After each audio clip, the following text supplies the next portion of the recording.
What's up, Mob Crew? I'm Chris. In today's video, I go over a case that is so strange and bizarre it garnered mass media attention, and that is the case of Elisa Lam. This case led to many documentaries being made about her and the hotel she stayed in. I go over her story in today's video.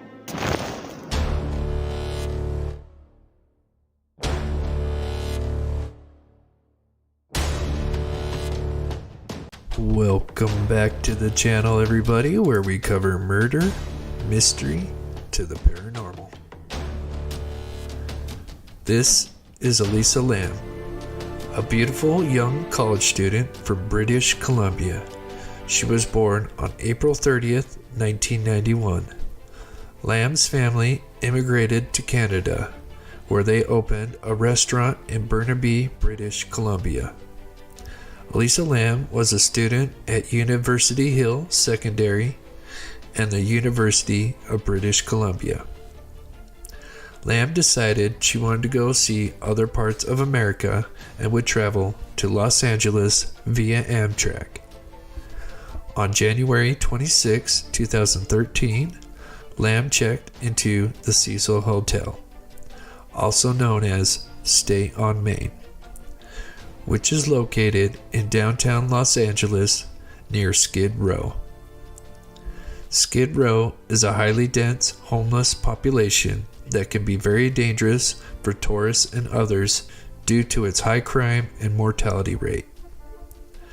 Early in her stay at the Hotel Cecil, guests staying at the hotel said that Lam was showing signs of odd behavior. Elisa Lam sadly would be last seen in the hotel on January 31st. Her parents, David and Yini Lam, who'd been in daily contact with their daughter, had not heard from her, and so they quickly reported her missing. The local law enforcement began their investigation and did an initial sweep of the entire hotel, including the roof, but they could not find Lam or anything suspicious. But since no one had seen Elisa Lam leave the hotel, it is as if she had just vanished. After requesting surveillance footage of the hotel's cameras, the detectives scanned through countless hours of footage to finally come across Lam in the elevator acting very strange. This is the last known footage of Elisa Lam. The local law enforcement released a clip on February 15th, 2 weeks after she had been missing. Here is the extended clip of Lam in the elevator.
There were so many theories early on as to why she was acting the way she was in the elevator and why the elevator was not moving. Many thought someone was controlling the elevator, keeping it from moving, or as if something malevolent was controlling the elevator.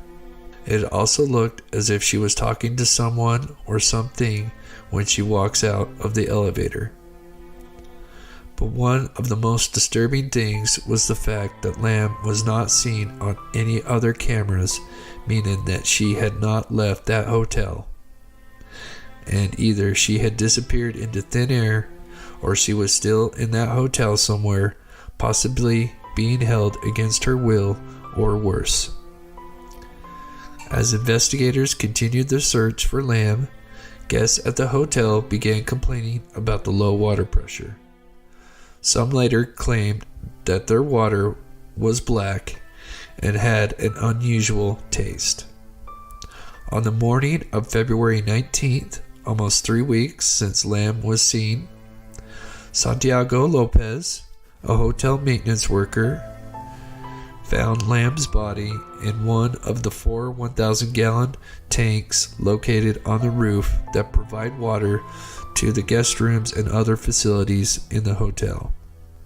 Through the open hatch, he saw Lam lying face up in the water. The tank was drained and cut open to remove Lam's body. While waiting for the autopsy results, an investigation into what happened to Elisa Lam would commence.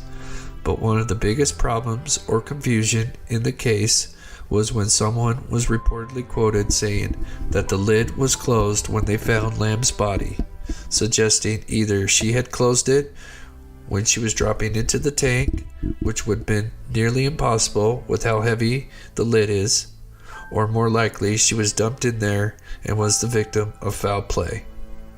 This sent online sleuths on a wild hunt for answers. But it would later be revealed that this was a mistake and this person misspoke and the lid was actually open when they found Lam's body.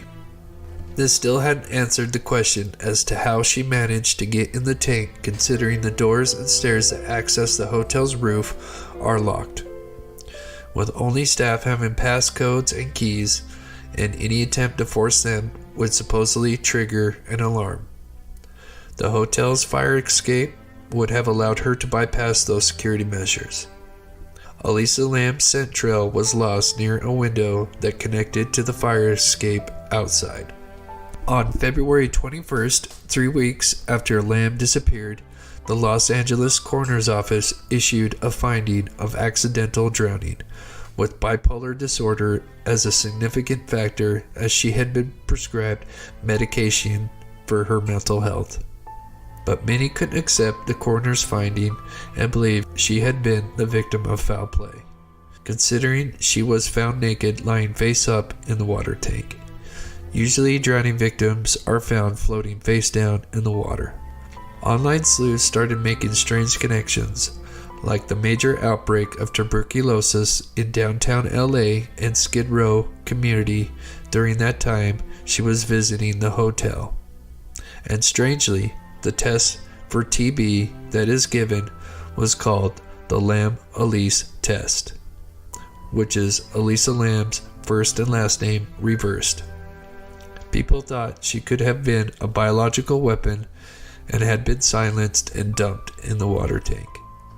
Many were curious to know the toxicology report of Lam, believing that she could have been drugged or using in some way to make her act that way she was in the video.